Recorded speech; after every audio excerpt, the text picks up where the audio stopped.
Hi friends, నా పేరు Venkatesh. Welcome to radio channel చిల్బర్ అప్డేట్స్ 2.4. ఫస్ట్ వీడియో క్లిక్ కొట్టండి, అలాగే ఐ బటన్ మీద ప్రెస్ చేయండి. సబ్స్క్రైబ్ చేయకపోతే సబ్స్క్రైబ్ చేయండి. ఈ వీడియోలో మనం ఓటింగ్ ఆర్డర్ గురించి తెలుసుకుందాం.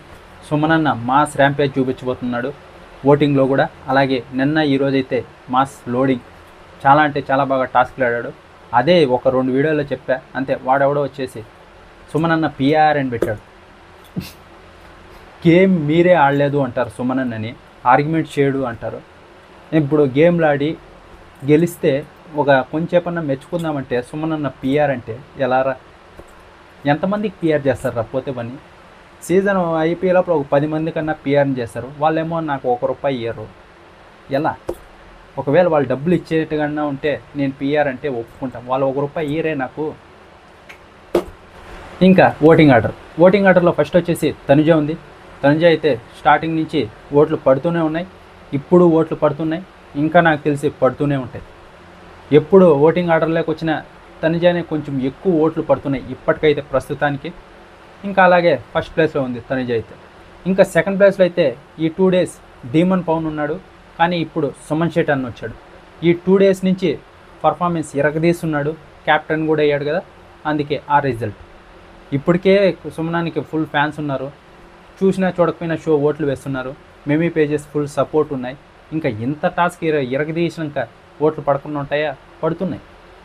సుమన్ శెట్టి అని అయితే మాస్ లోడింగ్ రేపైతే ఇంకా ఎపిసోడ్లో పేలుతుంది అన్నమాట. ఇంకా సుమన్ శెట్టి అని అయితే సెకండ్ ఉన్నాడు. ఇంకా థర్డ్లో అయితే డీమన్ ఉన్నాడు. ఇన్ని రోజులు సెకండ్ ఉన్నాడు, కానీ ఈ వారం ఫుల్ స్కోపే రాలేదు. ఇంకా డీమన్కి వేసేవాళ్ళు కూడా కొంచెం చేంజ్ అవ్వచ్చు, సుమన్ శెట్టి అని బాగా ఆడారా అని. ఇప్పుడు అదే కళ్యాణ్ రీతు ఓట్లు పడుతున్నాయి కదా, కొంతమంది ఈరోజు సుమనానికి వేద్దాం రా అని కూడా అనుకోండి ఉండొచ్చు. ఎందుకంటే గేమ్ 2 డేస్ నుంచి సుమనాన్నే కనిపిస్తున్నాడు అందుకు. థర్డ్ ప్లేస్లో అయితే డీమన్ ఉన్నాడు. డీమన్కి అయితే ఓట్లు పడుతున్నాయి, కళ్యాణ్ రీతు ఓట్లు కూడా. ఇంకా ఫోర్త్ ప్లేస్లో అయితే ఇప్పటికీ బర్నీ గారు అయితే ఉన్నారు.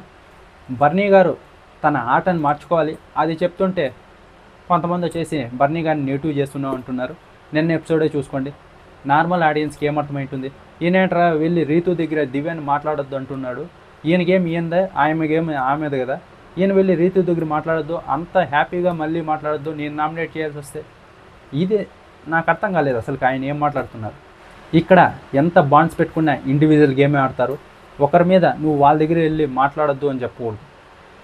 అది నాకు అనిపించింది. ఇంకా మీ ఇష్టం. ఇప్పటికే డేంజర్ జోన్కి వచ్చాడు, ఇంకా ఇలాగే ఉంటే నాకు తెలిసి ఈ వారం ఎలిమినేషన్ రౌండ్ కూడా పెట్టచ్చు ఆయన్ని. చూద్దాం. ఆయనకేమి ఎక్కువ క్రేజ్ ఉండి ఆయన తక్కువ చేస్తుంటే బాధపడాలి. ఆయనకి ఇప్పటికున్నదే తక్కువ ఉంది. ఆయన ఏమో నాతో ఎవరు పెట్టుకున్న హౌస్లోంచి వెళ్ళిపోతున్నారు చూస్తున్నారా అంటున్నాడు. ఆయన ఆ రేంజ్లో ఊహించుకుంటున్నాడు. ఇంకా ఈ వారం రియాలిటీ ఖచ్చితంగా ఎలిమినేషన్ రౌండ్లో పెట్టాలి ఆయన్ని. అప్పుడు ఆయనకి రియాలిటీ తెలియాలి, అప్పుడు గేమ్ చేంజ్ చేసుకుంటే బాగుంటుందని నా ఉద్దేశం. ఇంకా ఆ తర్వాత వచ్చేసి 5th వచ్చేసి రాము ఉన్నాడు, 6th వచ్చేసి దివ్య ఉంది. వీళ్ళిద్దరు అయితే చేంజ్ అవుతున్నారు 5th 6th. ఎవరన్నా అలే చెప్పాను కదా, బర్నీ గారిని రాముని, బర్నీ గారిని దివ్యాని ఇలా ఎలిమినేషన్ రౌండ్లో పెట్టచ్చు. రాము లేకుంటే దివ్య వీళ్ళిద్దరిలో ఒకరు ఎలిమినేట్ అవ్వచ్చు. నేను సుమన్ శెట్టి గారిని లేపేస్తారనుకున్నా, ఎట్లా అన్న క్యాప్టెన్ అయ్యి బాగా టాస్క్లో ఎరగొట్టేసాడు కాబట్టి ఇంకా సుమన్ శెట్టి గారు అయితే సేఫ్. వీళ్ళిద్దరిలోనే రాము అలాగే దివ్య ఒకరు ఎలిమినేట్ అవ్వచ్చు ఈ వారం.